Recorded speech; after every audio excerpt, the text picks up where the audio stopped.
প্ৰায় ৮,০০০ মান graduate teacher and post graduate teacher আমি নিযুক্তি দিবলৈ সক্ষম হওঁ।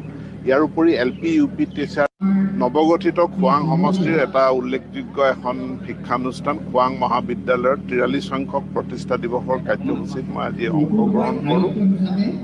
খোৱাং অঞ্চলটো এটা ইয়াত এতিয়া নতুনকৈ সমজিলাৰ আয়ুক্তৰ কাৰ্যালয় প্ৰতিষ্ঠা কৰা হৈছে।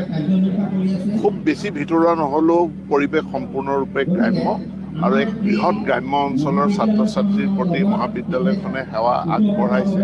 মই ভাবোঁ যে অনাগত দিনত মহাবিদ্যালয়খনৰ বিকাশ আৰু হ'ব। ছাত্ৰ ছাত্ৰীৰ সংখ্যা বৰ্তমান ১,০০০ৰো ওপৰত, কিন্তু মই ভাবোঁ যে ছাত্ৰ ছাত্ৰীৰ সংখ্যা অনাগত দিনত আৰু বৃদ্ধি পাব। মই আজি আন্তঃগাঁথনিখিনি চাই গৈছোঁ, আন্তঃগাঁথনিৰ উন্নয়নো কৰিব লাগিব আৰু মহাবিদ্যালয়খনৰ অন্যান্য যিখিনি সমস্যা আছে প্ৰিন্সিপালৰ পৰা সেইখিনি তথ্য লাভ কৰি সেইখিনি সমাধান কৰাৰ কাৰণে পদক্ষেপ গ্ৰহণ কৰিম।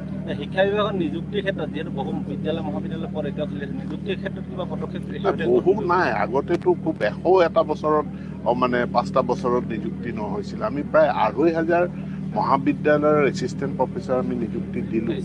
স্কুলৰো এতিয়া যি ডকুমেণ্ট ভেৰিফিকেশ্যন চলি আছে এইটো সমাপ্ত হোৱাৰ পিছত আমি প্ৰায় ৮,০০০ মান graduate teacher and post graduate teacher আমি নিযুক্তি দিবলৈ সক্ষম হওঁ। ইয়াৰ উপৰি LP UP টিচাৰ ৫,৫০০ৰ ডকুমেণ্ট ভেৰিফিকেশ্যন চলি আছে। খুব সোনকালে প্ৰক্ৰিয়া সমাপ্ত হ'ব।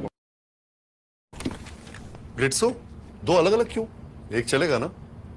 तब तो